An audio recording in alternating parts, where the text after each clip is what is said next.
Today, you are going to learn how to overcome bad painting habits. And there's nobody better to teach this than Linda Richichi, who is a fabulous artist you're going to meet. You're going to get a chance to see some of her fabulous glowing colors. She's known for her color work, just absolutely beautiful. I watched her paint this. We were at in the Adirondacks in our Publishers Invitational, and I saw her paint this painting. This was where we're actually going to be staying for a fall color week. And that looks to me like maybe Sarasota or something. View out the window. Anyway, hang with us. We're going to learn how to overcome painting mistakes. Today's prize is the plein air apron, and yours, it could be yours if you put a message of some sort. Tell us where you're from, where you're watching from in the comments section. Also, love for you guys to subscribe. I'm Eric Rhodes, publisher of Fine Art Connoisseur and Plein Air Magazine.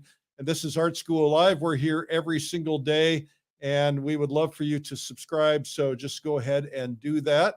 And I didn't even play the subscribe video. I'm sorry. Anyway, go to YouTube and follow at Streamline Art Video, and also follow me on Facebook if you don't mind. That would be really terrific. And here we go. It's Art School Live with Eric Rhodes.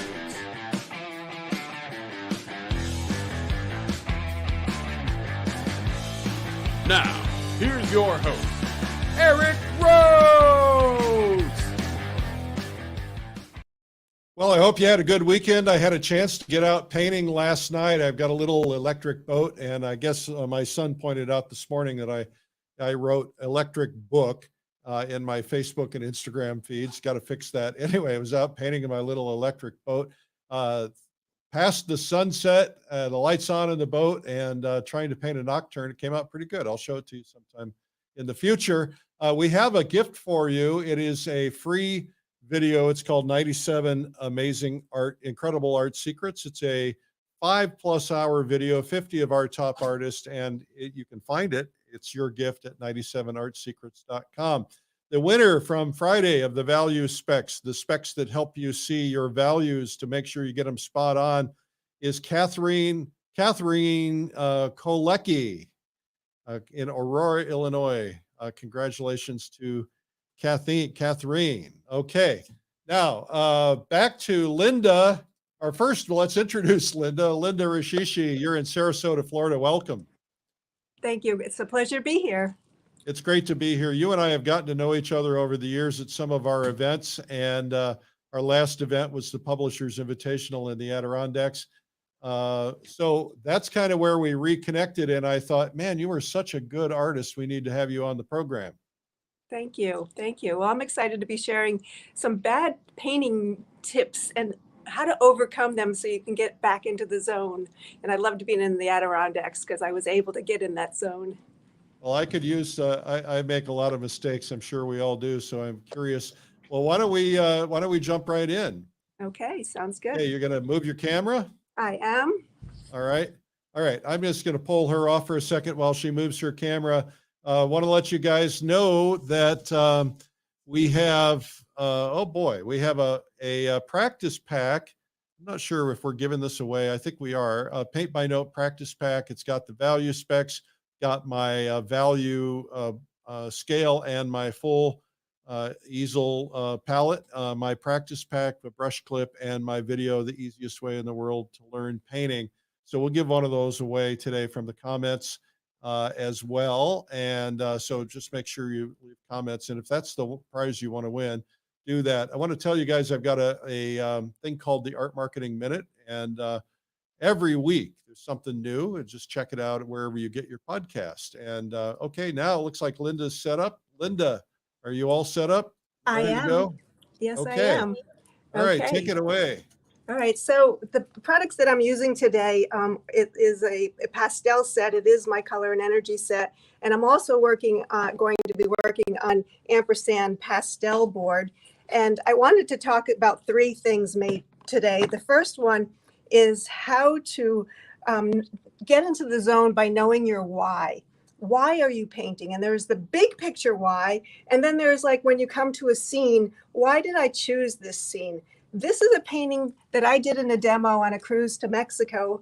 And It does not have a why. It's painting the water, it's painting the land, it's painting the sky. And while it's an okay painting, a quick little demo, it's not compelling because it's very confusing. Everything has as much importance as each other. And so if I simply took off the bottom, it would immediately read better as a painting. So knowing your why are you setting up in the location you're setting up, is really important. So that's the first thing. The second thing. Hey, Linda, Yes? let's move your camera up just a skosh because it's cutting off the top. No, there we go. Perfect. All righty. Is that better? All right. Yeah. The second thing is, I think we need to know color. I work as a colorist. I've been trained classically, so I'm more of a tonalist colorist. But I think we need to know color backwards and forward so that when we approach our painting with color, we know exactly what it's going to, how it's going to read. And so when I work, I don't work on white, because when I look at the colors here on white, I can't really evaluate them as well as if I looked at them on a toned canvas. So working with toned, when we went to the Adirondacks, I accidentally did not send all my grounds.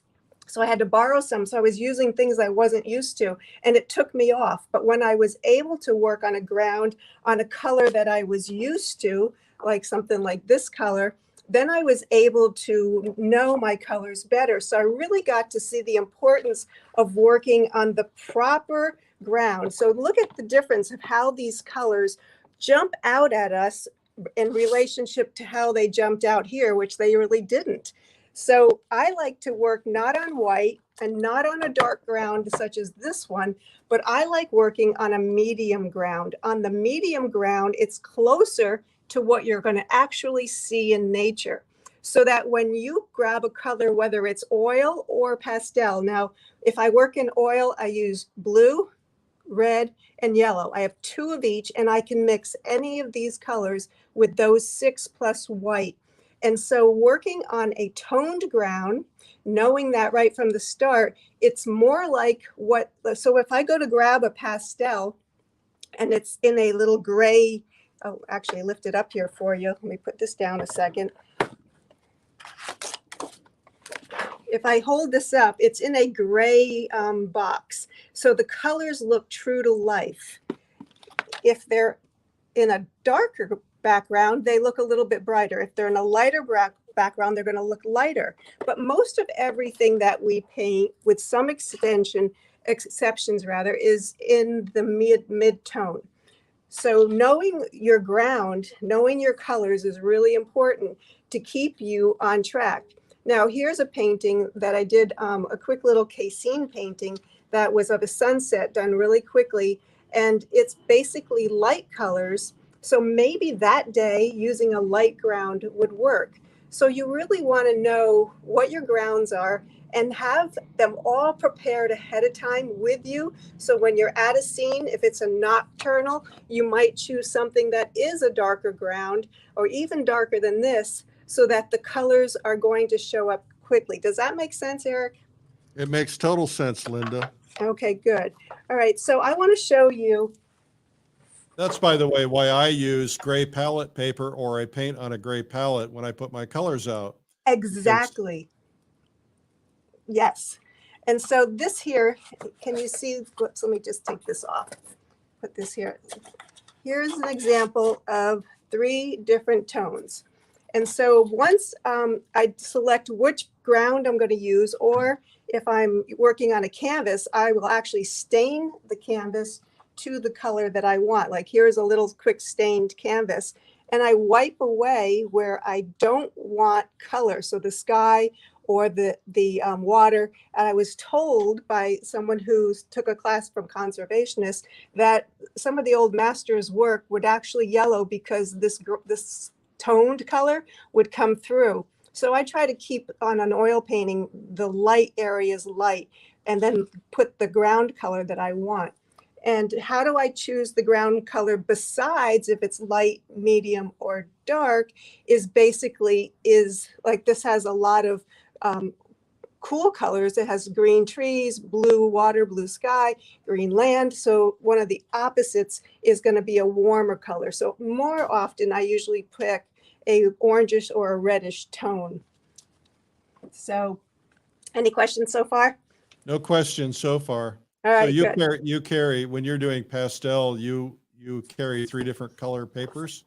I do carry, actually, I don't usually work on paper any longer. I just did this for a demo. Yeah. I usually work on the pastel boards, and they either come in white, just like their gesso boards, and then I might stain it quickly. So here is an example of a pastel board that I stained. Now this one I stained way more vibrant than I normally would. I want to show you why I did that in a minute.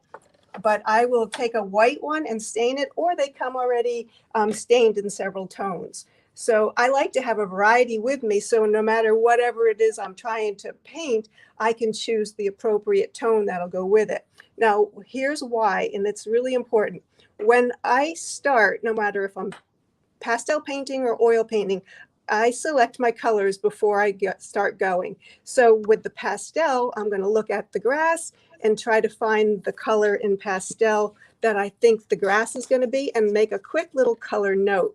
Now look at the color here and then look at the color here. Here it looks darker. Here it looks lighter. So that's why I prefer the mid-tone, because it's going to show up on the paper as it actually is in reality. So again, lighter paper, this mid-tone is going to look too dark, and in lighter paper, it's going to look too light.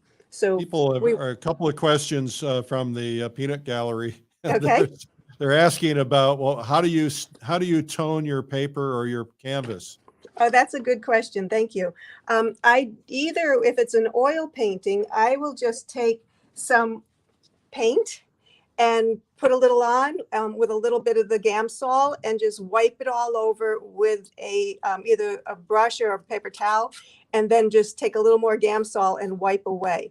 If I'm So working, when and if you're working in pastel, what do you use to I tone it? use a pastel, and I basically put the pastel on like that, and then I take alcohol and just wipe it all over. So I put a lot of pastel on like that, whichever color I want, and just basically, and I don't use my hand, I will use a rag and just wipe it all over. So that one was way too dark. So I want to get something that's more of a half tone. And I don't normally quite go this bright on a day that's forecast, like a lot of, what do you call that? Cloudy. But I will go brighter on a day that is a sunny day, because then I love toning and having the little colors pop through here and there, which helps to unify the whole painting. Does that make sense? Yeah, that Okay. makes sense. And now somebody's asking about the brand of panels, pastel panels that you use. Did you say ampersand? I use ampersand, yes. And Great ampersand, product. they come in gesso board or they come in pastel board. They also have many others, but it's an excellent company. I like them because they're sturdy. You don't have to worry about them getting damaged. And they also don't like shrink and expand like canvas does. So they're less likely, actually, they're not going to crack like a canvas might in years They're and really years. nice too. You can stain them beautifully and the colors glow beautifully because there's no weave of canvas in them. Exactly, yes. And the canvas sometimes looks pixelated when you take a photo of it, whereas these boards they just have everything look like you painted it exactly how you want it. So this painting here, I did in the Adirondacks. That day, everything was in sync. I had a ritual, and when I work my ritual, I don't get distracted. So one of the bad painting habits is not being prepared, to using a different tone every different time, and not knowing the colors that are going to work. Excuse me.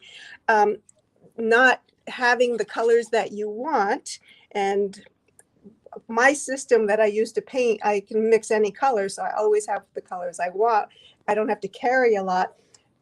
And the other thing is that when I have this system down, I can go quickly. So I immediately start to block in. Well, first of all, again, why am I painting this scene?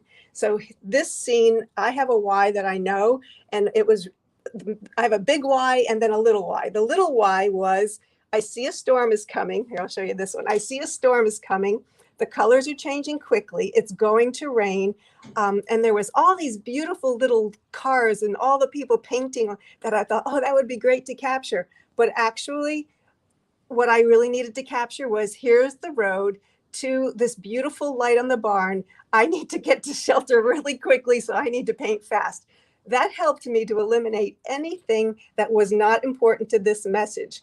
And so I was able to get the design of the clouds. As soon as I saw the clouds get into a shape I like, I quickly blocked that in with my light tone. So now if I'm working in pastel, I would grab a color and just quickly, and if I want to see how I push too heavy there, I would go much lighter here. But I'm going to go to this board back here, because let's work on this one. Okay, now tell us why you stained that one pink. I stained this one pink just to show the difference between a sunny day and a normal day. I would have chose a much more muted color to stain it for an overcast day. And if it's a sunny day, I would choose a brighter color. So on that one, this one is the sunny day color, which really isn't the best, but I still can make it work. So I'm going to block in everywhere. I don't like that big orange I put there. I'm going to block in everywhere that needs to have a dark. At this point, the thing that I do the most is really take my time when it comes to drawing. So I would look at the scene. Let me put this back here so you can see what I'm doing. I would take my time. I'm looking at design, shape, take my time drawing. I would block in everywhere where the darks are.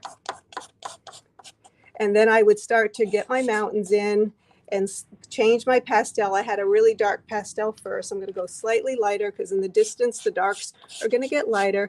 And I'm going to block in wherever the lights are, wherever the darks are. Then if this were a sunny day, I would probably block in the whole sky very lightly. Oops. Boy, that was quite a storm that day, wasn't it? Oh my gosh, that was awful. It was beautiful, but man, that was scary. The lightning. We all sat in our cars waiting for it to pass, but it was such a spectacular view with the Oh my gosh, that clouds. view was unbelievable. And so normally I would paint the clouds and all that, but that day was just like, I just need to get out of there quickly because I'm using a metal liter easel and the lightning. I would love to touch that. So first thing I'm going to do is I have my lights on one side, I have my dark values on the other side, and I try to keep that organized so that I always remember these are in the light, these are in the shadow. Then I'm going to block in wherever I see my lightest lights and where are my darkest darks, and I'm going to keep them around this area. And what else might change? And I quickly get in the habit of just putting a color note in the spot. And I loved the light on the building. And I would put that there and I will not touch it again. And one of the things that I see a lot of beginners do is put something down and then keep playing with it and playing with it and playing with it. And then it immediately loses the impact. So I have basic shapes of everything, and I'm going to work the shapes that are going to change first. And normally I do a tiny little study. So whenever I go out, I do a little study for design, and then I do a color study on location. And during this time, somebody was talking. It was my first day out after COVID. And the lady was talking and talking and talking, and I did not get in the zone. And it wasn't until after I came home that I realized I ventured off from my initial study. And then I fixed it and I remembered, okay, here's the difference between creating a painting that's poetry and just capturing what you see. This study shows me the message that I wanted of these three boats waiting to go out to sea. This painting shows me what's in front of me.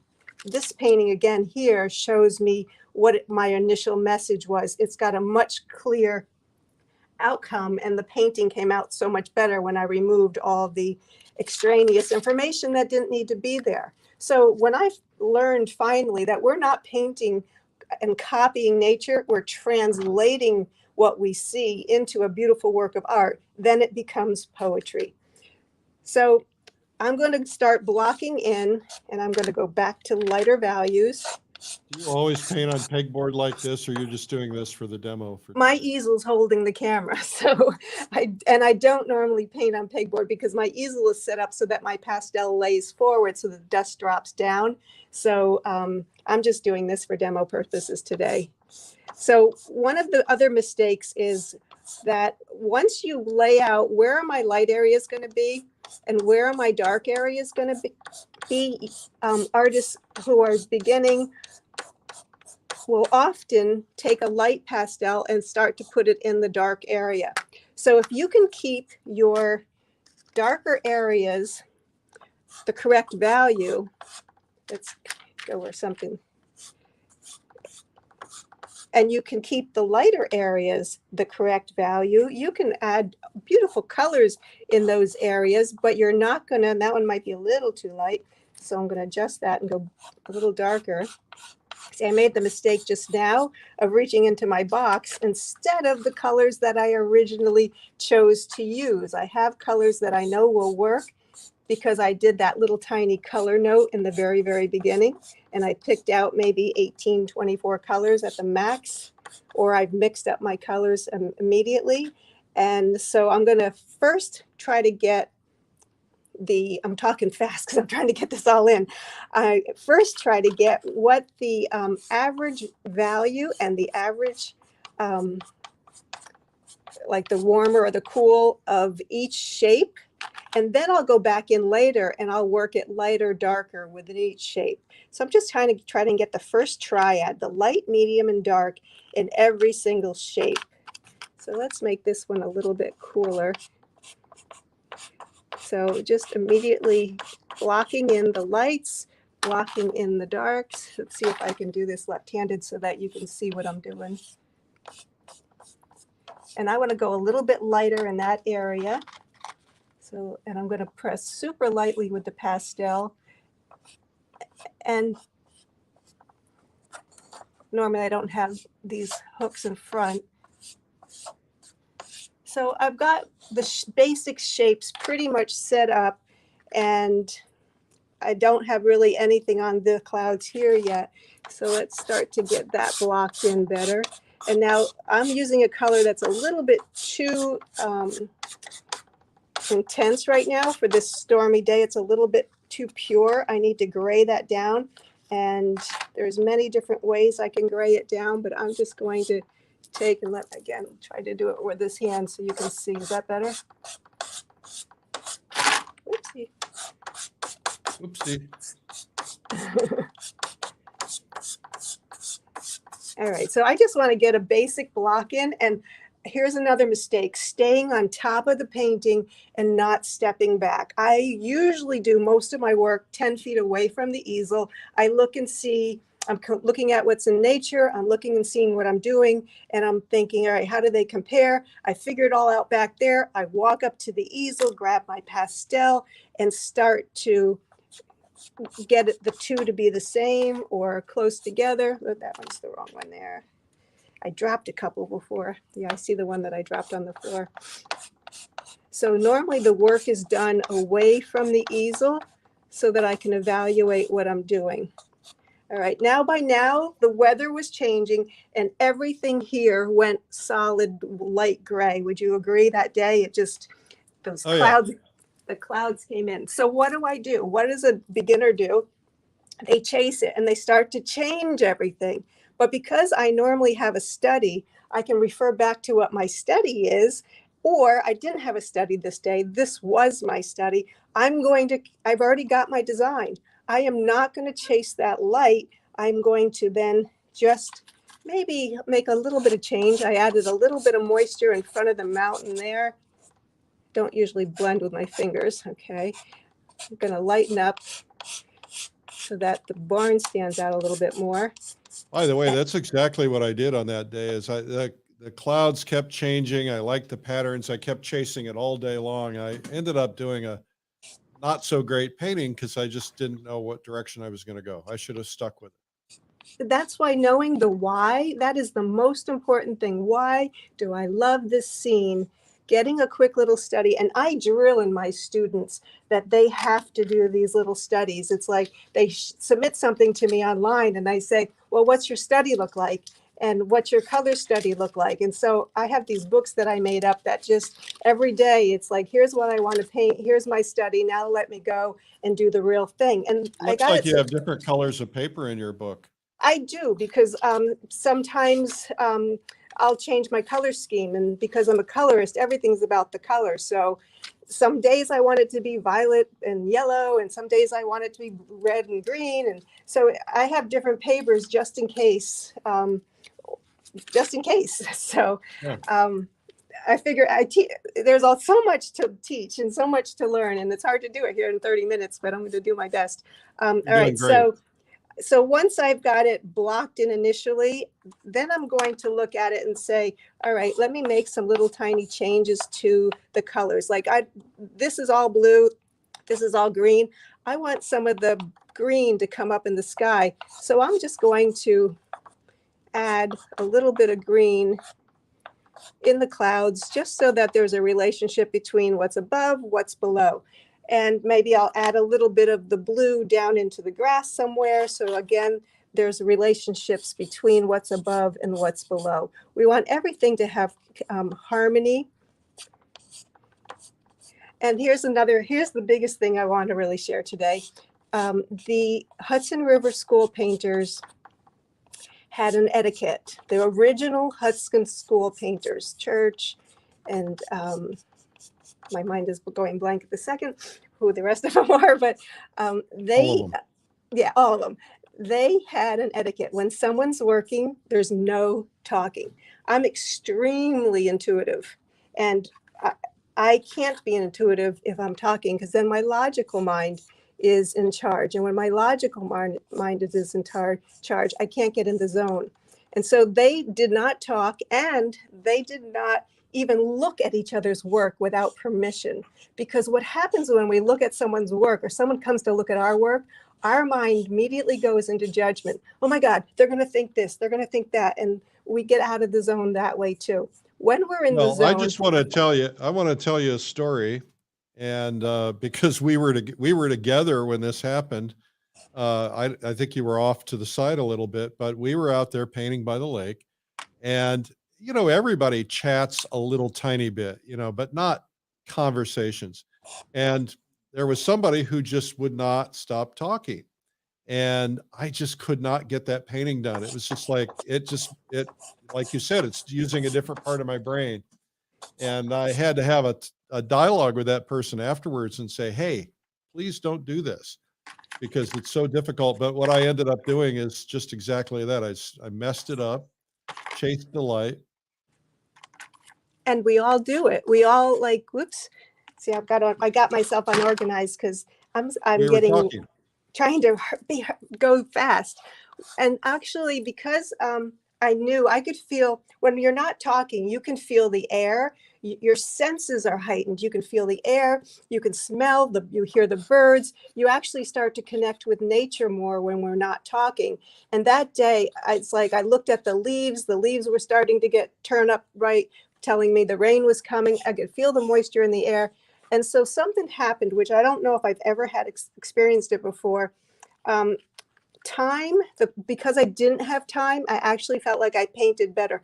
I mean, 20 minutes that took me. We'd spend maybe 10 minutes setting up, and then 10 minutes trying to get everything back into the car before the rain poured. And the time factor, and I recently read, it's called the flow state, and time helps you get into the flow state, a lack of time, because you don't have time to think. You can only kind of feel.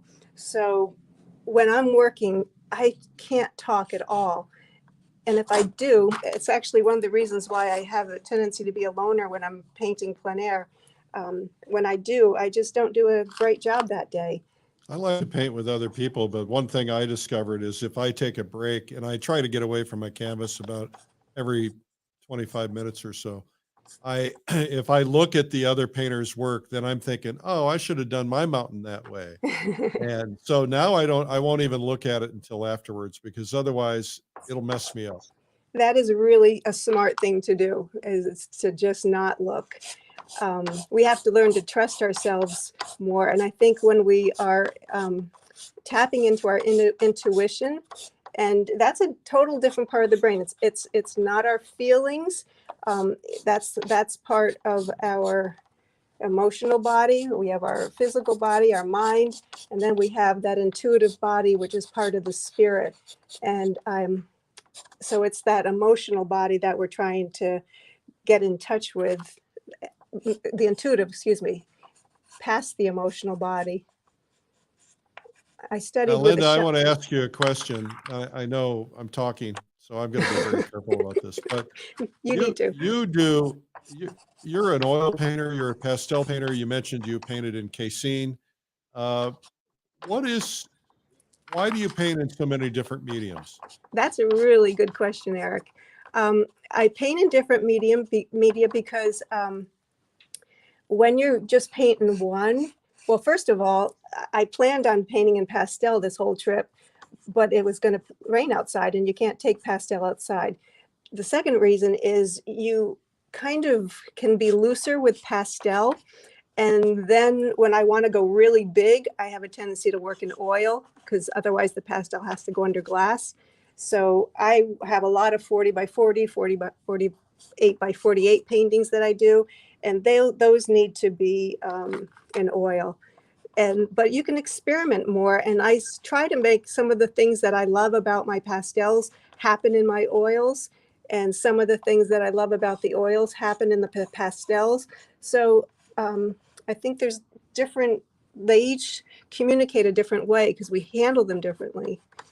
Well, what I'm finding is that because I've been doing these online conferences, watercolor and coming up in a couple of weeks, pastel, I'm finding that when I'm learning these mediums that I wasn't using, it's not only it's informing my oil painting and making my oil painting better because I'm trying different techniques, but it's also informing my creativity. Something about getting out of that box and trying some other things. It just seems to make me more creative overall. That is also a major truth. I used to have a friend that I painted with. I used to go out with a group a lot, but then every once in a while on Wednesdays, I'd paint with one particular friend. See, that's too much information there. I'm going to just soften that because I don't want to take away from here.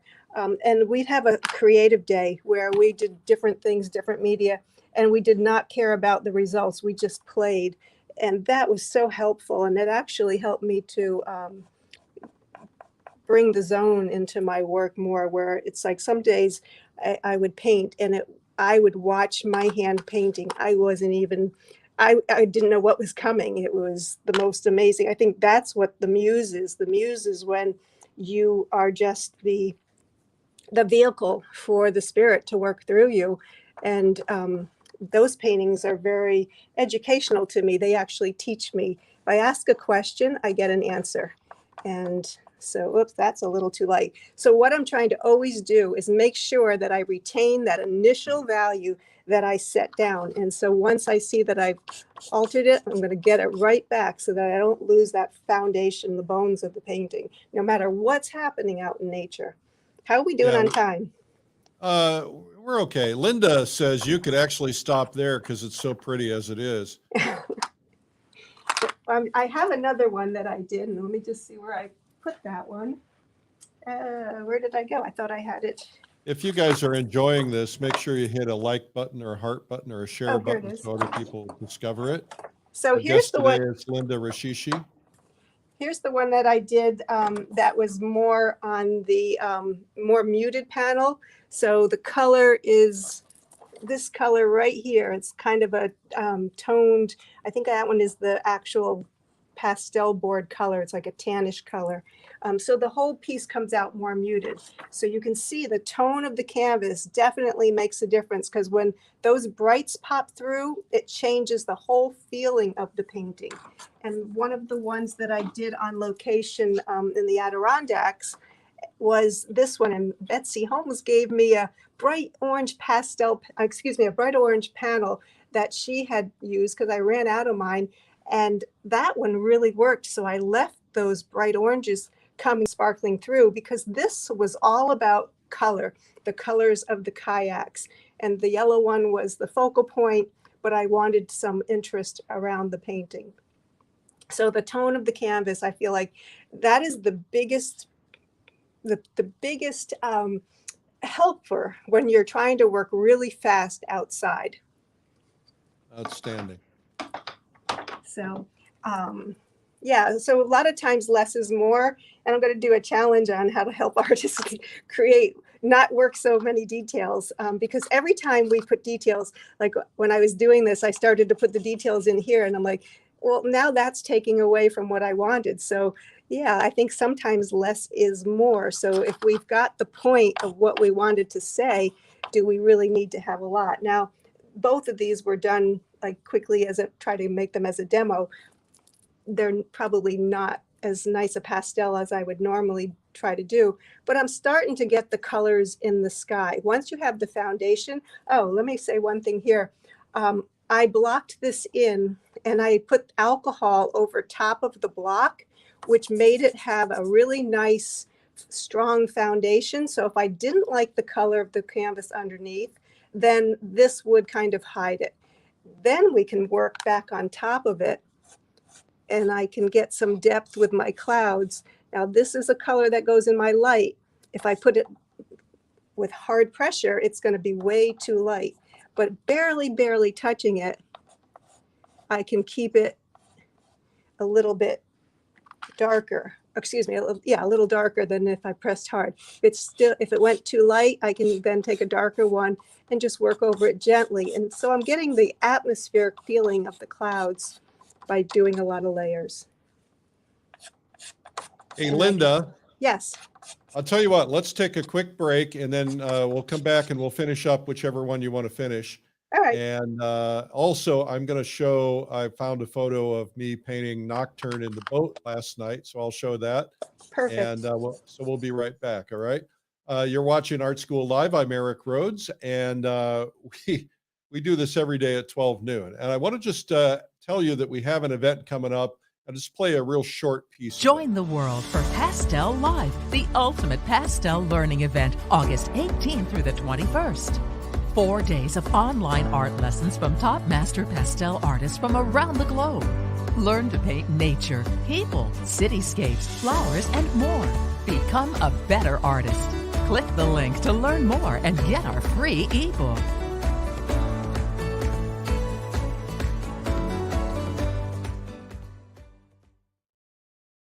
You can save money if you get registered before the 15th of August. We got a lot of people, a lot of pastel people. The first time we've done a pastel virtual conference, people from all over the world are attending. We hope you'll do it.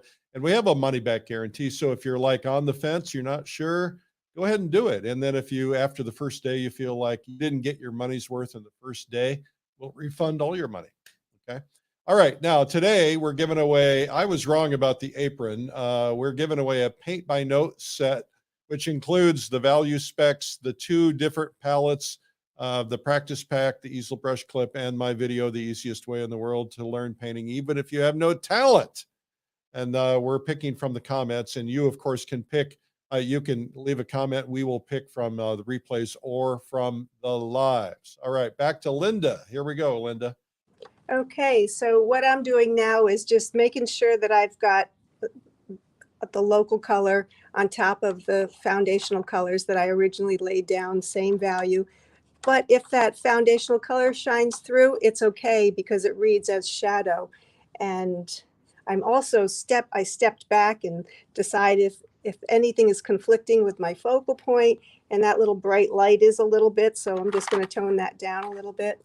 And again, stepping back a lot is something that is often not done and it is so crucial. This is standing out way too much. If you look at my original, I've got that downplayed, so I'm going to get that one to go, and I'm going to keep the shadow area there, get that to go back. And will you explain, Linda, why you don't want that one to stand out?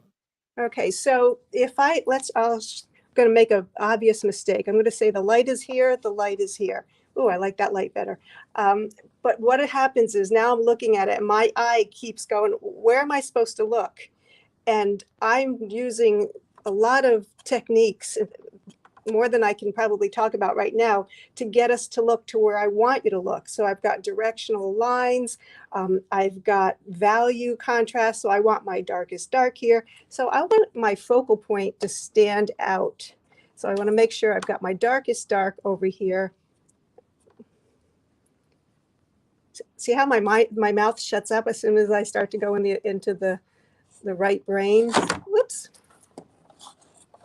Yep, I get it. And that's why a lot of times when artists are demoing, we don't do our best job demoing because we're not in our right brain.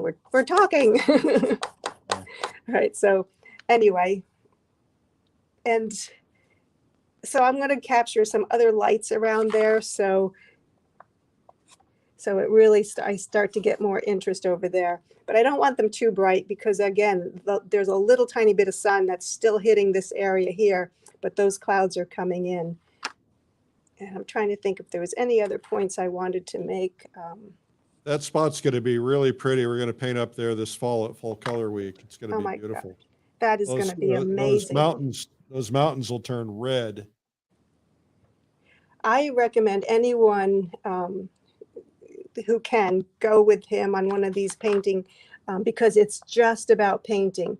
And a week of not having to do anything else but think about painting with amazing people. You'll meet new friends who you're going to just have as friendships forever, and see old friends. And it's just such a great group. What you're doing, Eric, is just the best for the planet, because the more people who become artists, the more we become sensitive to the environment, the more we become conscious of who we are as people. And I try to help my students to really get to know who they are through their art and to become the best they can be. And I think you're doing that on a big scale. Thank you. So now it's just try. Oops, I'm done. I'm sorry? I said I'm done. Are you? Okay. Now show us the pink one again. Or is that the pink one? The pink one again. So you could definitely see the change in mood. And it was definitely. Tell us, we don't have time to finish it, but show the pink one in front of it, and what would your next steps be if you were? I have a lot of, let me take this away a second. I have a lot of vertical strokes, and I would try to get the ground to lay flat. So I would start to have more horizontal strokes in the ground. And I would keep probably some vertical in the sky, but there's a lot I still would do with this. I didn't do anything on top of the mountain yet, so I'd get a little more atmosphere there. So the trees and the mountain are separated. And I would love doing clouds. So I'd have a lot more activity going with the clouds, lots of colors in the clouds. All right. Well, why don't you come back on camera so everybody can meet you if they tuned in before you were on camera. Okay. I'm moving my camera now. All right. Good deal. Wow, looks like a nice studio. Oh, it's a fabulous studio. Yeah. Well, Linda, you are a great teacher. The principles that you demonstrated at the beginning of the video, very, very helpful. And this was really terrific. Thank you so much. Oh, thank you for having me. And thank you for everyone for tuning in.